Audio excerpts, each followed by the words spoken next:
turifuza tubabajwe rwose n'urubyiruko noneho rurimo kwinjira muri ubwo buzima.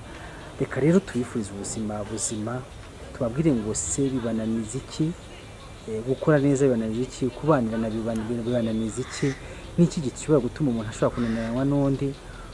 Rimwe na rimwe ngewe urwango rwinshi ndibona mu baturanyi ndetse n'abantu bubatse. Aho hantu nkunda kuhabona ikintu gikomeye cyane, abantu bararyaryana, abantu mureke uburyarya, abantu mureke ibindi bintu rwose, tube abantu bazima.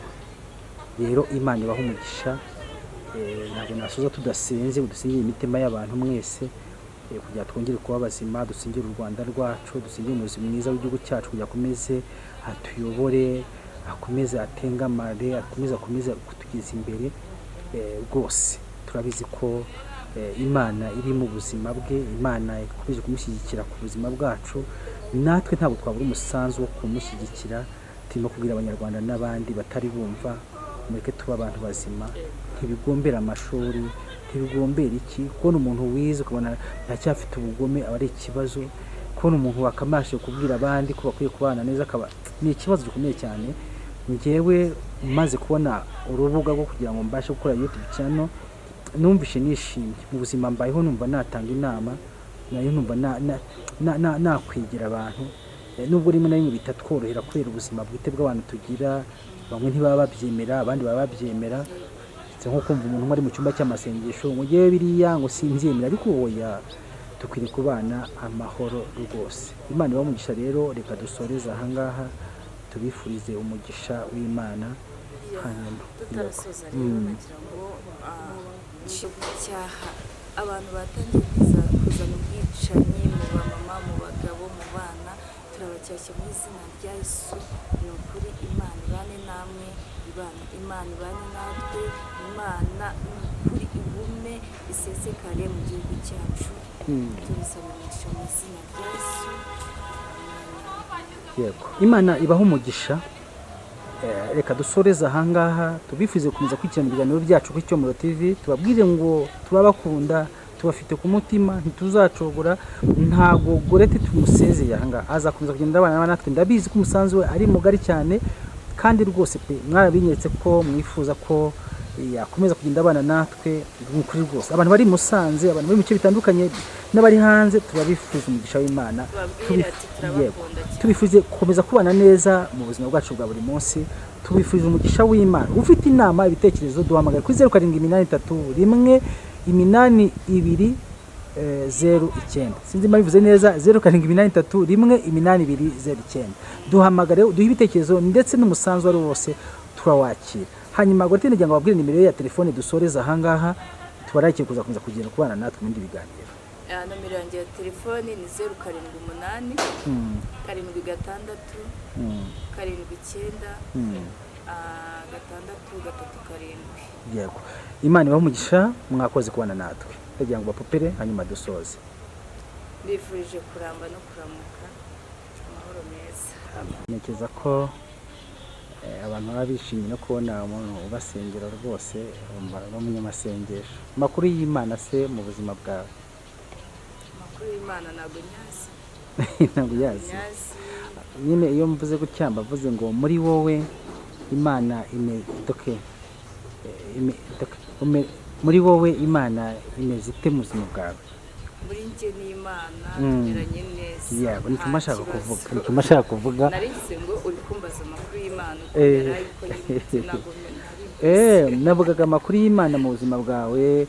Yaryo umuntu abavuga ati muri iki gihe mfite ishimwe, muri iki gihe ndanezerewe mu mutima, muri iki gihe ndi mu mwuka wo kuririmba, muri iki gihe numva Imana iri muri njyewe. Nibyo mba shaka kuvuga.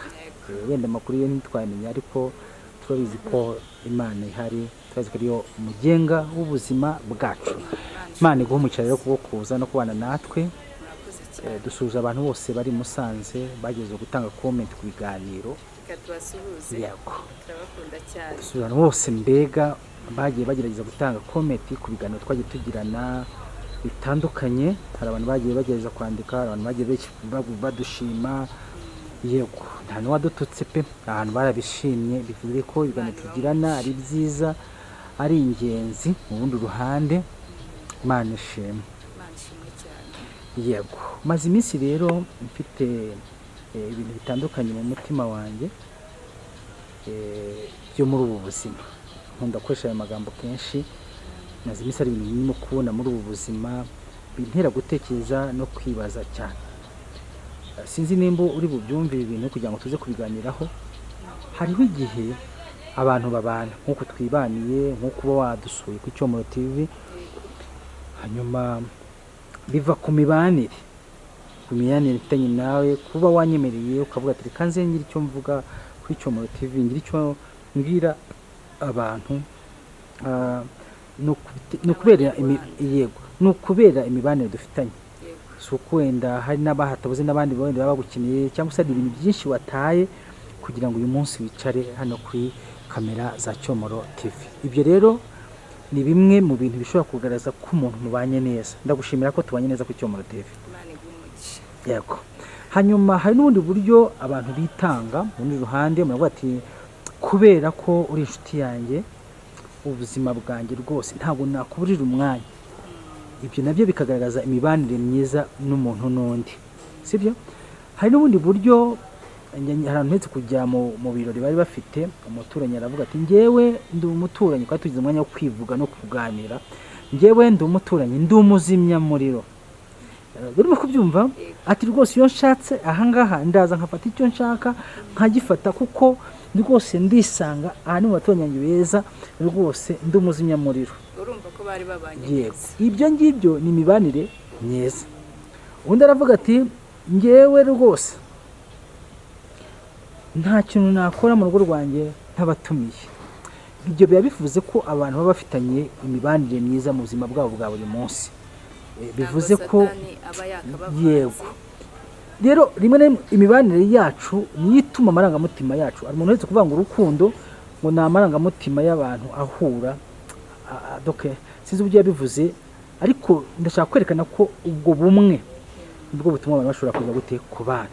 Ni nacyo igihugu cyacu kirangaje imbere, cyifuza ko abanyarwanda baba bamwe, kugira ngo ibintu by'amacakubiri n'ibindi bintu nk'ibyo birusheho gucika. Ariko twe nk'abantu ntabwo bidukundira, usanga ari ikibazo. Yego. Izo rero ni zimwe mu ntambwe narimo mvuga zigaragaza imibanire n'abandi. Bega iyo tuvuze imibanire ni ukuba abantu babanye neza. Ntabwo wenda turi buvuge bya ndimi tuvuga by'abantu bubatse, oya, tuba kuvuga imibanire y'umuntu n'undi. Hari igihe abantu banabana kubera amasano bafitanye, wenda ukabana n'umuntu kuko wari mukuru wawe, kuko ari nyoko wanyu, kuko ari so wanyu, ariko hari ubumwe bw'abantu babana bidashingiye ku kindi kintu, ubumwe bwo kumva ko ukwiye guha umuntu agaciro, ubumwe kuko ari umuntu nawe ukaba umuntu kandi muva amaraso amwe, munavuga n'ururimi rumwe. Ni nayo mahirwe tuba dufite mu gihugu cyacu. Tugiye kuganira, twumviza ko tugiye kuganiraho kuri uyu munsi. Ntitwirengagije ko hari n'urundi ruhande, abantu bashobora kuba bari hamwe ariko ntibahuze. Bijya bishoboka. Ntibahuze wenda kubw'impamvu, murashobora kuba afite umuco utari mwiza, kuvuga ati ngiye ntabwo nakwihuza nawe kugira ngo imico ye ne kuyifata. Ntibibaho ibyo ngibyo. Birashoboka ko mashobora kuvuga ati njyewe ndakwanga, kureba kuvuga ati ndakwanga sinabana nawe. Birashoboka ko nibukoresheje ijambo nshaka ko tuza kuganiraho, umuntu utabashika kubanika, sinzi nimba bivugane wenda tubize kubyunganira naho, hari umuntu udakundika. Twabivuga nko urugero wenda twavuga ngo mbese hari umuntu udashobotse kubanika, ukagerageza uburyo mubana ariko ukabona wa muntu ntashobotse pe. Yego. Ngiyo rero ipfundo tugiye kuganiraho uyu munsi. Maze iminsi ndimo kureba, mbona hariho ubuzima bw'abantu n'abandi budashoboka kubanika, ariko se niki twakora kugira ngo ubuzima bwacu nuko uburyarya bukomeje kugira imbaraga nyinshi ku bantu babana. Maze kubonamo uburyarya bwinshi n'ubugome bwinshi, kuko abantu bari kubana ariko bacenganwa. Rimwe na rimwe abantu bakaba bafite n'amakimbiranye, mwabasura mugasanga ibintu ni byiza gutyo.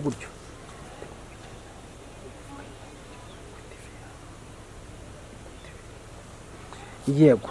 Hanyuma ugasanga rimwe na rimwe ni ibintu maze gukorera ubugenzuzi, ugasanga ubuzima bw'abantu babanye nk'indyarya, abantu hanyuma waba ubagezemo ugasanga abantu barorosheho, ugasanga abantu babanye gutyo, nkibaza rero nkabona ukazajya kumva ejo imihiri n'iki byose byavuze, ariko wabageramo ugasanga barorosaho. Abantu bubatse rimwe na rimwe nabo barimo guteza ibibazo, kuko nimwe turimo gusanga benshi bicanye, benshi bagize ibindi bintu bikomeye cyane.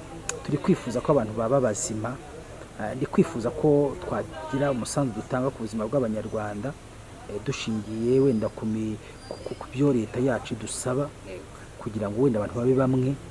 Wenda sinzi icyerekezo n'inzira wumva watanga. Turi kwifuza kugira ngo dutange umusanzu, wenda Imana yaranashoboye kugira ngo haboneke n'iyi nzira yo kugira ngo tujye tubona uko tubwira abantu bavandimwe mu dutere n'inkunga kugira ngo turusheho kwaguka muri byose. Ni uwuhe musanzu ubona ukenewe kugira ngo ubuzima bw'abantu bwubakikwe, bwongere bubane neza? Umusanzu rero ukenewe ni uko abantu bakongera bakegera abandi. Yego ibintu by'imirimo birahari, ariko ntabwo abantu bakibasha kwegera abandi ngo babaganirize. Wenda twavuga, reka tuvuge ko abantu b'abakire babaho. Abo bantu b'abakire bagira nka gurupe ukuntu, wenda bagahura bagasabana, ariko twibuke na cya kikana cyo, hari abandi bantu bishyizemo ati twe turi abakene. Abakene babaho pe, wenda nk'aho iwacu mu byaro, noneho bo ugasanga barihugiraho, ntiwegere mugenzi wawe, ntiwegere undi. Noneho dore n'ibintu by'amarozi byarateye n'iki, ukavuga ati atansengera, atangirira nabi. Mu by'ukuri urarwara, ntagire umuntu n'umwe ukugeraho. Niyo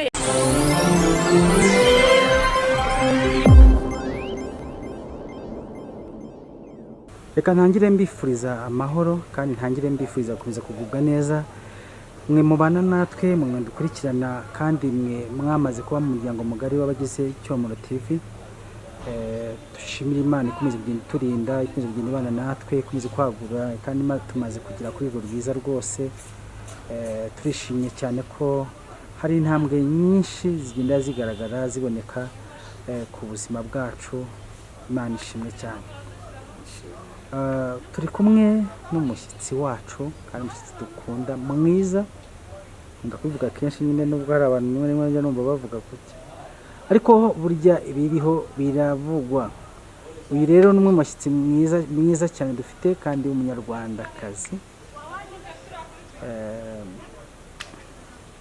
Kandi nduhukemo gakeya.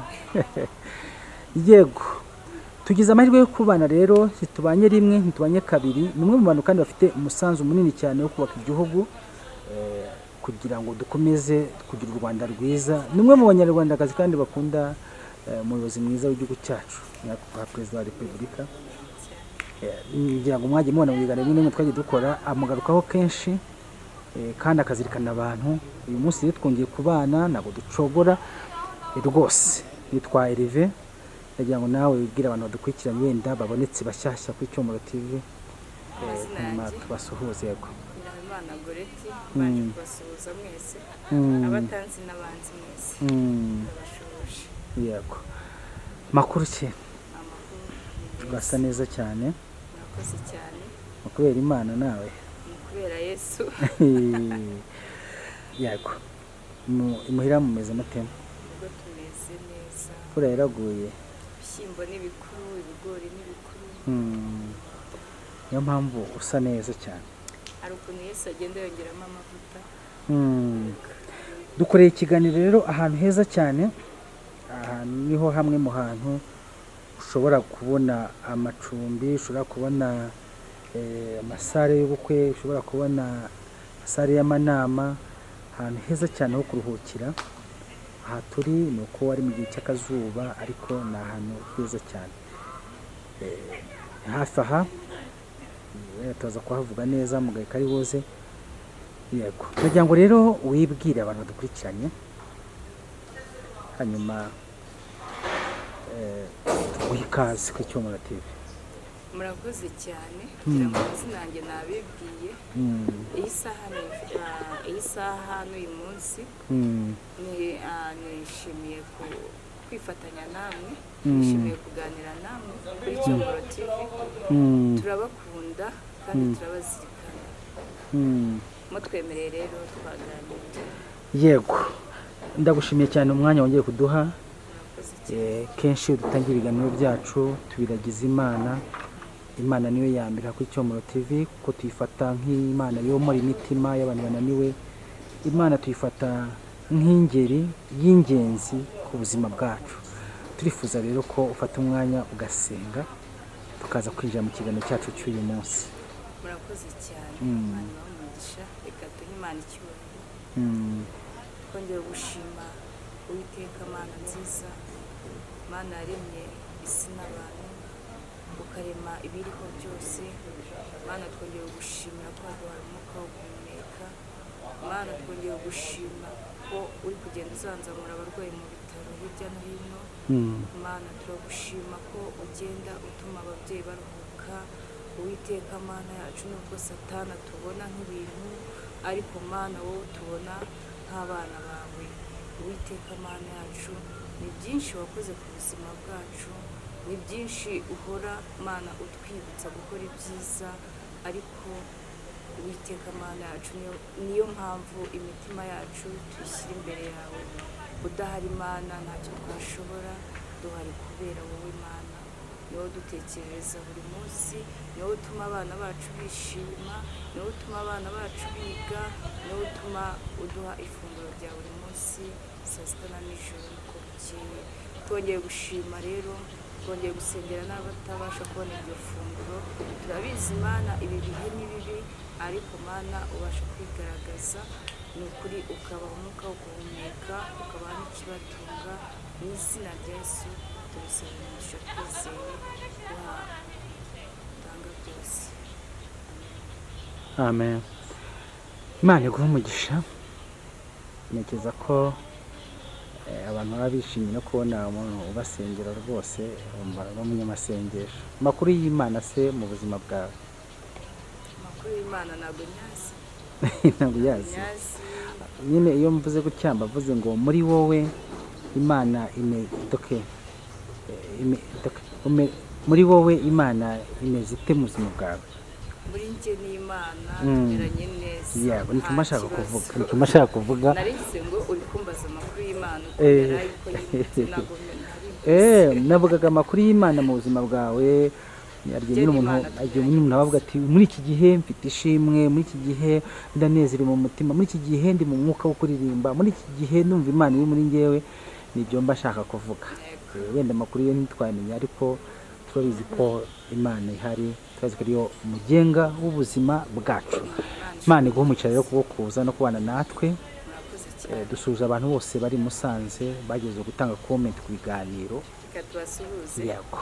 Turabakunda cyane. Dusuhuza abantu bose mbega bagiye bagerageza gutanga comment ku biganiro twagiye tugirana bitandukanye. Hari abantu bagiye bagerageza kwandika, abantu bagiye badushima.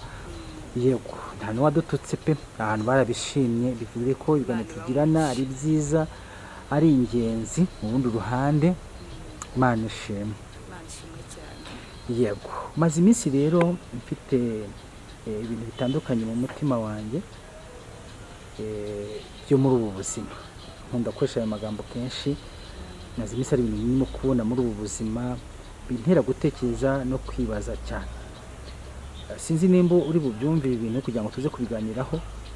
Hariho igihe abantu babana nk'uko twibaniye, nk'uko uba wadusuye ku Cyomoro TV, hanyuma biva ku mibanire mfitanye nawe, kuba wanyemereye ukavuga ati reka nze ngire icyo mvuga kuri Cyomoro TV, ngire icyo mbwira abantu. Ni ukubera imibanire dufitanye. Si uko wenda hari n'abahatabuze n'abandi bandi baba bagukeneye, cyangwa se hari ibintu byinshi wataye kugira ngo uyu munsi wicare hano kuri kamera za Cyomoro TV. Ibyo rero ni bimwe mu bintu bishobora kugaragaza ko umuntu mubanye neza. Ndagushimira ko tubanye neza ku Cyomoro TV. Yego. Hanyuma hari n'ubundi buryo abantu bitanga mu rundi ruhande, muravuga ati kubera ko uri inshuti yanjye, ubuzima bwanjye rwose ntabwo nakuburira umwanya. Ibyo nabyo bikagaragaza imibanire myiza n'umuntu n'undi, sibyo? Hari n'ubundi buryo, abantu ntetse kujya mu birori bari bafite, umuturanyi aravuga ati njyewe ndi umuturanyi, kandi tugize umwanya wo kwivuga no kuganira, njyewe ndi umuturanyi ndi umuzimyamuriro.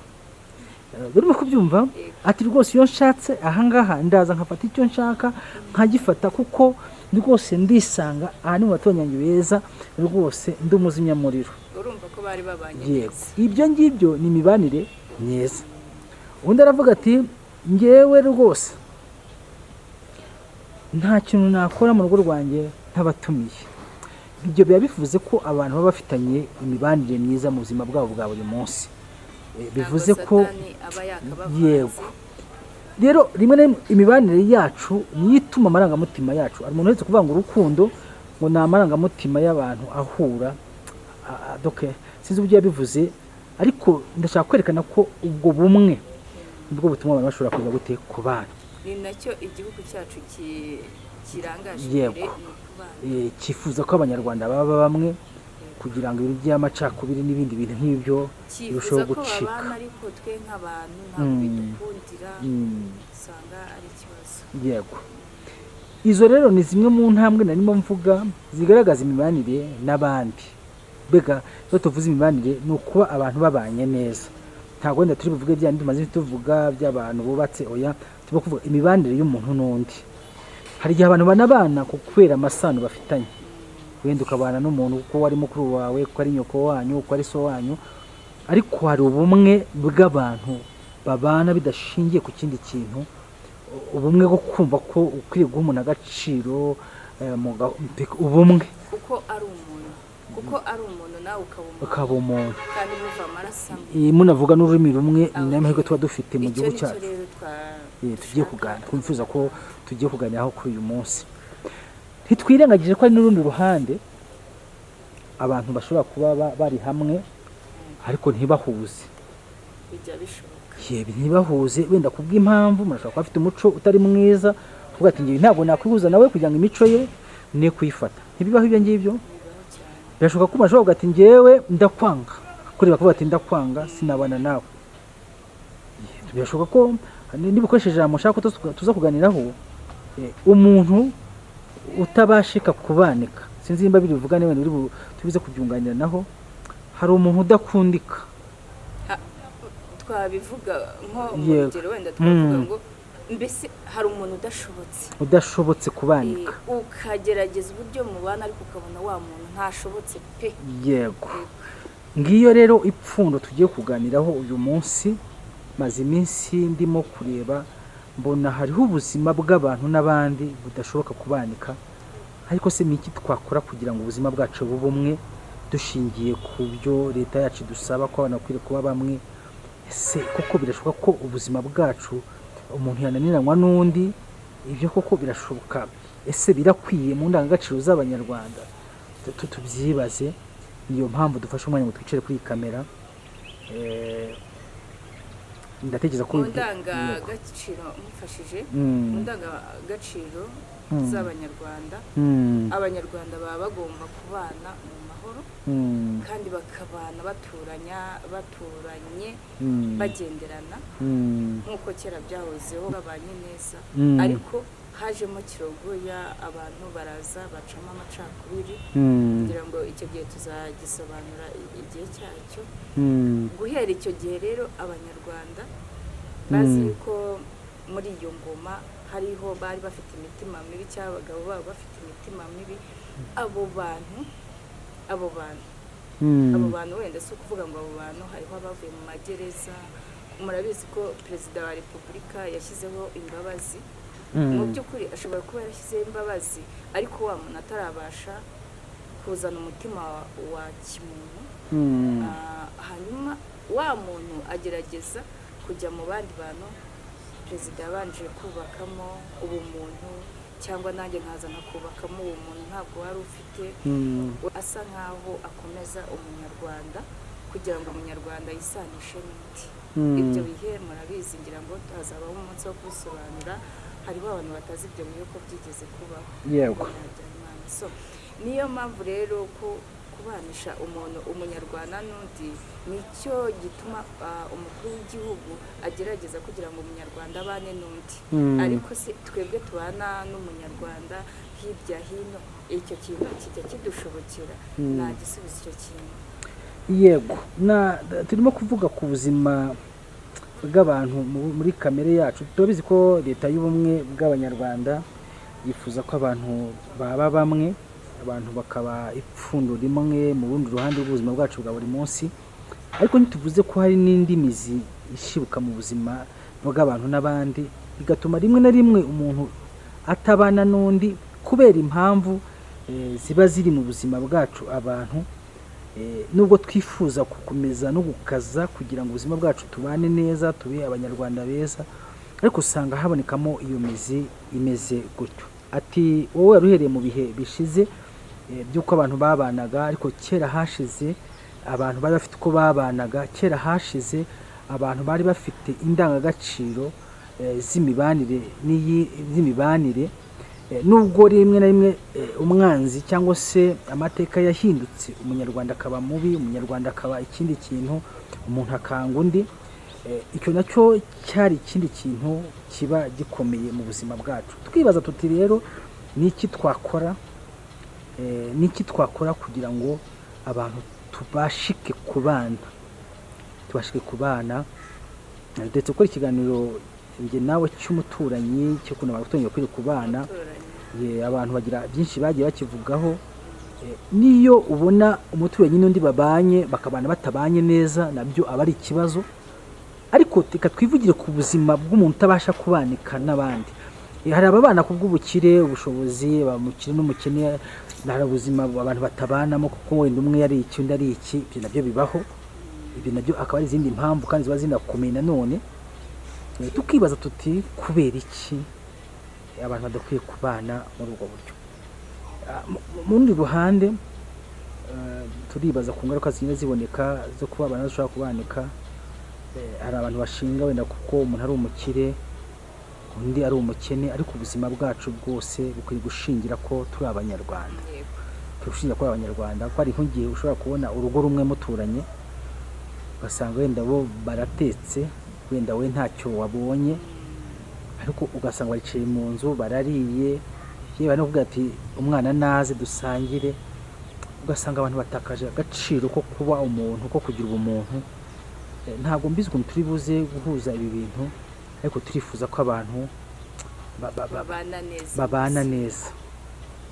Sinzi, dufite ingero nyinshi mu buzima buba butandukanye bw'abantu tuba tuzi batabashika kubanika. Ndagufasha. Abayobozi batuyobora iteka bahora bavuga, tuvuge nk'umuryango wa FPR Inkotanyi, ugerageza uburyo washyiramo abanyarwanda kubana nk'abanyarwanda, bakazana ubumwe, bakabana neza. Ariko icyo kintu ni ngombwa kugira ngo tujye tukivuga buri munsi, kuko abanyarwanda batakaje indangagaciro. Dufite indwara imwe, buri muntu aravuga ati uriya ni umukire, undi akavuga ati ngende umukene, noneho wa mukene akavuga ati ntabwo nakwegera runaka, noneho akahora afite n'ikintu cyo kumutinya. Iyo woretsemo indwara rero yo kuvuga ati ngende umukene, ntuvuge buriya ubukire buba ku mutima. Buriya hari n'ukuntu tugaragaza ubukene, wenda se mu mirire cyangwa mu myambarire, kutoga. Hari perezida yigeze gushyiraho, ubundi yaje abanyarwanda twambara ibirenge, tutazi kwambara inkweto. Noneho habaho inkweto z'abakene, hakabaho n'inkweto z'abakire, kugira ngo izo mwita bodaboda, urazizi? Ndazizi. za plastique. Ndako bazita za plastique. Noneho ubwo ngubwo perezida nyakubahwa wacu agerageza kuremera buri munyarwanda wese kugira ngo yisange, musi kuvuga ko abari bo bambara izo nkweto z'abakene gusa, n'abandi bose bagenda bazambara kugira ngo bihurize ku kintu kimwe, kuko urwo ruganda ruva ku gihugu cyacu, ntabwo ari cyo mu mahanga. Niyo mpamvu tugomba kwikuramo rero ati uriya ni umukene, uriya ni umukene, uriya ni umukire. Iyo ndwara tugasa nkaho tuyiyamye, ahubwo tukishyiramo yuko twese turi abanyarwanda, tuva amaraso amwe. yego buriya muri iyi si nubwo wenda hari ibintu bishobora kudutandukanya bitewe n'imyaka tugiye turimo, mwaba bati n'umukene n'umukene, ariko buri buzima bwacu ni bumwe, ko igihe kigera umuntu agapfa, ubuzima bw'umuntu bukibagirana, ubuzima bw'umuntu bukarangira. Yego nabyo bibaho mu rundi ruhande, ariko hari igihe abantu babaho mu buzima bakumva ko ubuzima bwabo buzahoraho, ariko hari igihe kizagira ubuzima bwacu. Hari igihe ubu umuntu yumva hari igihe kizagira ubuzima bwanjye butakivu, mwirirwe mumpostinga muvuga ati runaka, bamwe bavuga ati yari mubi, undi yari mwiza. Abantu baba bafite ibintu byinshi bavuga ku buzima bw'umuntu n'undi, ariko kenshi iyo umuntu yapfuye nibwo abantu bavuga ibintu bitandukanye. Nuko rero mu wundi ruhande abantu bakwiye kubana, dukwiye no kubana, dukwiye kubana, umuntu akagira indangagaciro za kimuntu, umuntu akagira indangagaciro zo kumva ari umuntu rwose.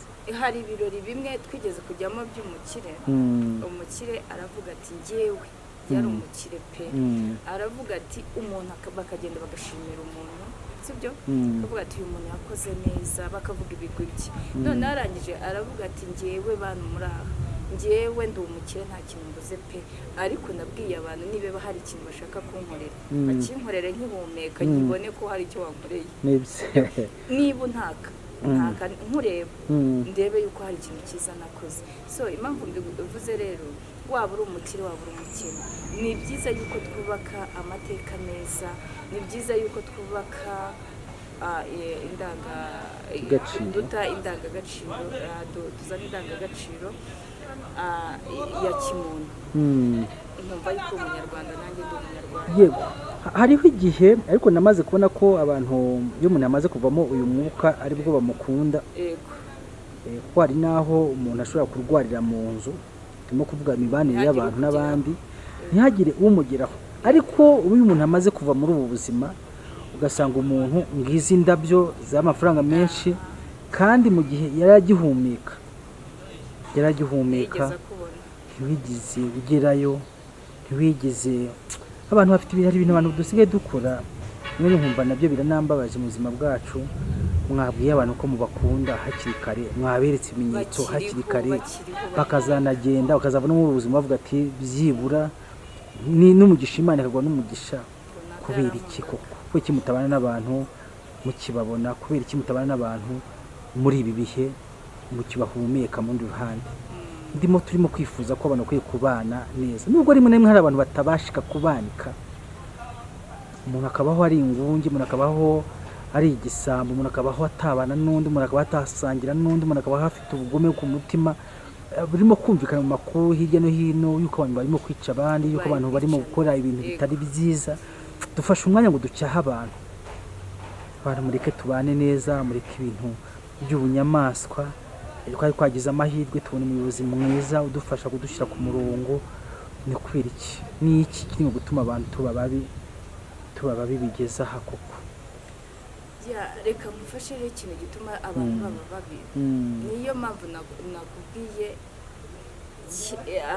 inyuma yacu ibyabanjije, bwaba umuntu bari barataye n'ubundi ntago bwabavuyemo. Tugerageza kugira ngo babane nk'abanyarwanda. Ngira ngo mu minsi iri imbere umuntu wagerageje kuva wakoze ibintu bidasa neza muri iki gihugu, kugira ngo hari umusaza mwigeze kubona, gusa yararimo anyemerera ati ndashaka kuzaza gushimira perezida wacu aho yamuye n'aho ngeze. Nawe Imana imuhe. Hanyuma niyo mpamvu niba Kagame akugiriye impuhwe akagukura hariya hantu habi, n'abanyarwanda bakakwemerera imbabazi, umukuru w'igihugu akakubwira ati uwo muntu mumubabarire, imbabazi ukazibona. Wagera mu rugo umugore ugafata abana ugakubita ku kibambasi bakaba barapfuye, abana bari gupfa nabi.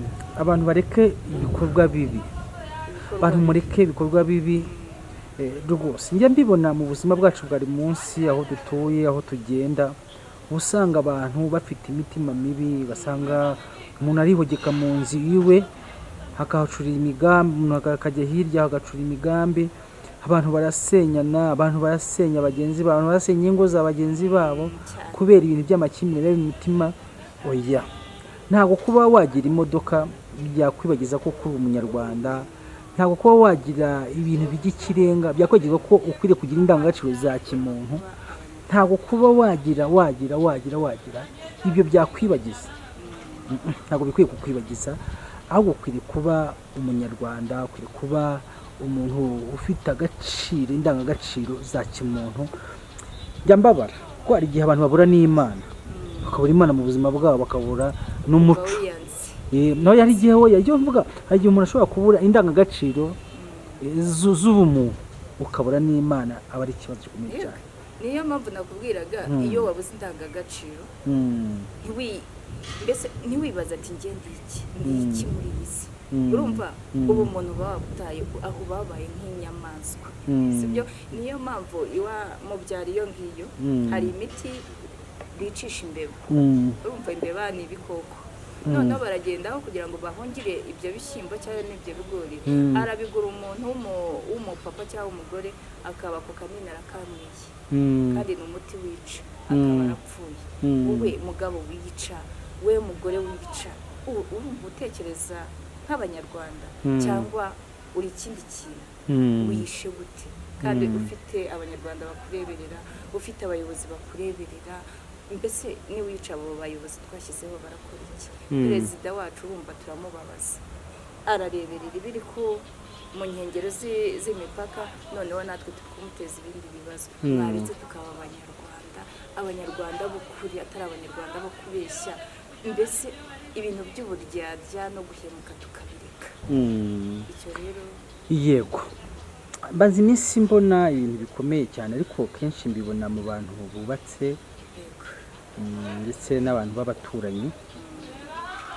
Ntasigaye mbona ibintu by'urugomo rwinshi, nubwo rimwe na rimwe dufite n'abandi biterwa n'ubusinzi bukabije n'ibindi bihinga gatoya, ariko nabonye ibintu byinshi bikomeye bikabije birimo kuba ku bantu bubatse, abagore n'abagabo. Nibo mbonamo ibintu by'ibibazo byaba bitoshye cyane, abantu bakananirwa kubana, ugasanga ni ikibazo. Hari naho nabonye abantu ngo bapfuye ngo umwe ngo yize undi atize kandi bari barabanye, ariko mu rundi ruhande ntabwo urwango nabonye ari ikintu gikomeye cyane, rurimo kuva ku bintu byinshi, ariko ntabwo abantu dukwiye gupfa yuko wenda umwe yize undi atize, umwe afunga umutwe undi ntafunga umutwe. Ibyo ntabwo byakwiye kuba byatanya abantu mu rundi ruhande. Rero nkibaza niki twakora twe abanone, niki twakora twe turimo kubasha kubona ibyo bintu, nubwo abantu benshi babanye ariko ntibakundana. Abantu benshi bubatse ngo abantu bashobora kubana kubera bakabana kubera impamvu z'abo bana babyaye, abantu bashobora kubana kubera ko bafite wenda inzu akariba ibakomeza kubazirikanya, abantu bashobora kubana kubera ko bafite izindi mpamvu, ariko iyo ugenzuye usanga abantu benshi babanye badakundana. Iyo ngenzuye rero abantu benshi badakundana, hari ubwonko bwacu buragenda bugasetinga ibintu bibi, bugasetinga n'ibintu byiza. Mbese kubika ibintu bibi ukabika n'ibintu byiza, bya bintu bibi biragenda bigatutumba mu bwonko. Urumva, noneho ugasanga bya bintu bibi ubitse, bikaba ngombwa ko nza nkabigusangiza we muturanyi, kugira ngo hari ukuntu mba mbona ko mwubatse neza, ndaza nkabigusangiza ukumva yuko inzira urimo ari mbi, ugafata ibyanjye. Bite ingo ziri gusenyuka, ziri guterwa natwe tuba duturanye n'abo baturanyi. Ntabwo tukibasha kugenda ngo tuganire na buri muntu n'umuturanyi, tuganire n'inshuti zacu, ni kuri telefone gusa. Mwaramutse, umeze ute? So hari nubwo wenda unabika umuntu nta mayinite cyangwa se ukamubwira waramutse, naramutse nyine, sibyo? Nta rukundo rero tugifite mu bantu. Mu bintu bimaze kubona ko bikomeye kandi cyane, ni uko uburyarya bukomeje kugira imbaraga nyinshi ku bantu babana. Maze kubonamo uburyarya bwinshi n'ubugome bwinshi, kuko abantu bari kubana ariko bacenganwa. Rimwe na rimwe abantu bakaba bafite n'amakimbiranye, mwabasura mugasanga ibintu ni byiza gutyo.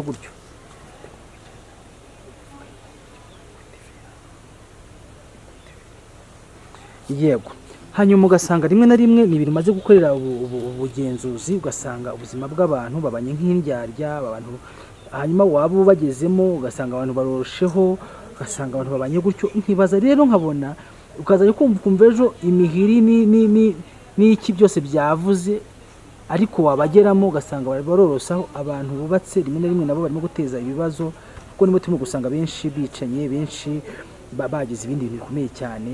Turi kwifuza ko abantu baba bazima, ndi kwifuza ko twagira umusanzu dutanga ku buzima bw'abanyarwanda, dushingiye wenda ku byo leta yacu dusaba, kugira ngo wenda abantu babe bamwe. Wenda sinzi icyerekezo n'inzira wumva watanga. Turi kwifuza kugira ngo dutange umusanzu, wenda Imana yaranashoboje kugira ngo haboneke n'iyi nzira yo kugira ngo tujye tubona uko tubwira abantu bavandimwe mu dutere n'inkunga kugira ngo turusheho kwaguka muri byose. Ni uwuhe musanzu ubona ukenewe kugira ngo ubuzima bw'abantu bwubakikwe bwongere bubane neza? Umusanzu rero ukenewe ni uko abantu bakongera bakegera abandi. Yego ibintu by'imirimo birahari, ariko ntabwo abantu bakibasha kwegera abandi ngo babaganirize. Wenda twavuga, reka tuvuge ko abantu b'abakire babaho. Abo bantu b'abakire bagira nka gurupe ukuntu, wenda bagahura bagasabana, ariko twibuke na cya nacyo hari abandi bantu bishyizemo ati twe turi abakene. Abakene babaho pe, wenda nk'aho iwacu mu byaro, noneho bo ugasanga barihugiraho, ntiwegere mugenzi wawe, ntiwegere undi. Noneho dore n'ibintu by'amarozi byarateye n'iki, ukavuga ati atansengera, atangirira nabi. Mu by'ukuri urarwara, ntagire umuntu n'umwe ukugeraho. Niyo icyo udafite ugira mugenzi wawe, sibyo? Tuvuge wenda nibe ari ibijumba, reka nkoresha ibijumba kuko twe ngendeye mu byaro. Niba uguze 2 kugira ngo uhe mugenzi wawe nawe arye kimwe, anyweshe amazi, abashe kuramuka, abantu bihugiyeho. Ntibakibona ko mugenzi wabo ari cyo akeneye. Urajya gusura umuntu, gusa njye ntabwo naza kugusura urwaye ngo nze gutya gusa, bikeya mfite tubasha kubisangira. Ukajya gusura umuntu, ese mumeze muti? Tumeze neza. Icyo kintu nawe warakibonye. Umuco wo kuvuga ngo gusura umuntu, sura umuntu umuganirize mu bitekerezo, sura umuntu umubaze ubuzima uko bimeze, akwiyumvemo nawe akwiyumvemo, mbese akugira umuvandimwe. Urabizi ko muri iki gihe abantu benshi nta famiye bafite, nta miryango bafite. Hariho na wa muntu uba uhagaze gutya ari umuntu umwe, noneho akabaho hariya akigunga. Ibi mayini ikagenda ikuzuramo ibintu by'ubugome gusa, ntagire umuntu, ntagire indangagaciro. Ni ngombwa rero, inama natanga abantu baduteze amatwi badukurikiye, ni ngombwa yuko abantu tugira ubumuntu, tukegera bagenzi bacu kugira ngo ibyo tuzi byiza nabo bibagereho. Yego, reka rero twifuriza abantu mwese kugira ubumuntu. Dufite umuririmbyi w'umunyarwanda yararirimbye ngo bibananiza iki, yitwa Byumvuhore, hari nimba Byumvuhore nimba ninde, yaririmbye ngo bibananiza iki ko bitagombera amashuri.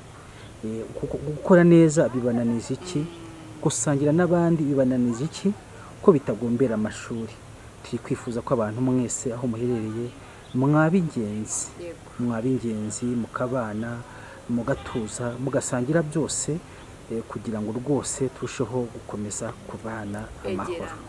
Yego, tujya ngo wenda tugire ikintu kimwe cya nyuma wumva wabwira abantu bose, wumva ari naryo rimwe ugomba gukomeza guha umuryango no gukomeza kwaguka, wenda gishoboka. Ugire n'abantu wenda muri make wakomeza kwifuriza kugira indangagaciro z'abanyarwanda. Ikintu nababwira rero ni uko umuntu tuwushyira imbere,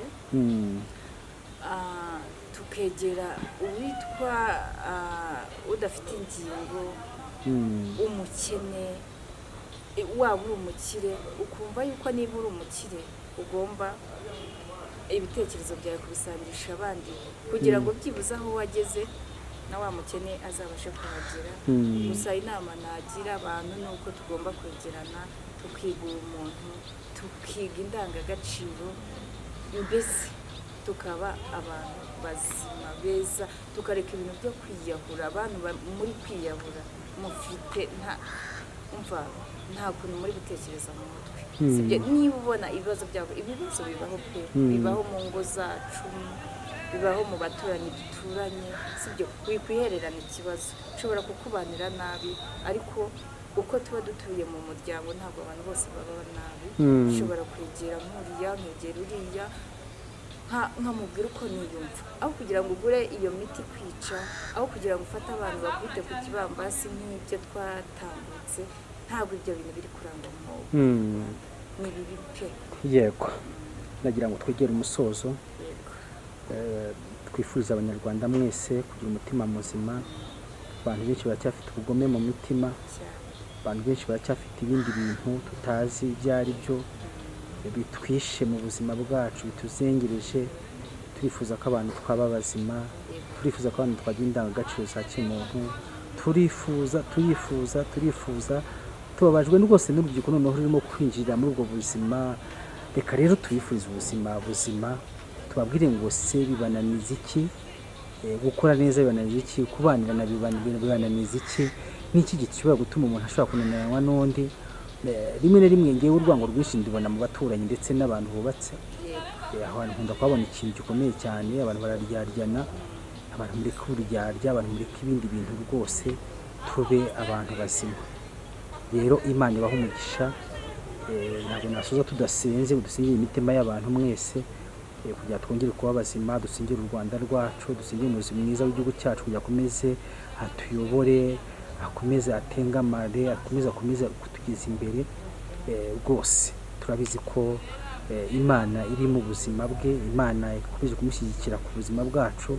Natwe ntabwo twabura umusanzu wo kumushyigikira. Turimo kubwira abanyarwanda n'abandi batari bumva, mureke tuba abantu bazima. Ntibigombera amashuri, ntibigombera iki. Kubona umuntu wize ukabona ntacyafite ubugome aba ari ikibazo. Kubona umuntu wakamashe kubwira abandi ko bakwiye kubana neza akaba ni ikibazo gikomeye cyane. Ngewe maze kubona urubuga rwo kugira ngo mbashe gukora YouTube channel, numvishe nishimye mu buzima mbayeho, numva natanga inama, nayo numva nakwegera abantu. Nubwo rimwe na rimwe bitatworohera kubera ubuzima bwite bw'abantu tugira, bamwe ntibaba babyemera, abandi baba babyemera.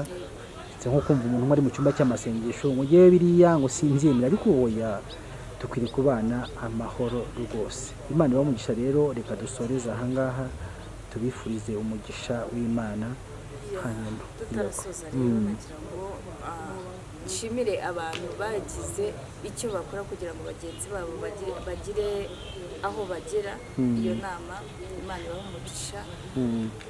Nshimira abantu bose bagerageza imirimo yabo ikazamuka. Imana ibahe umugisha.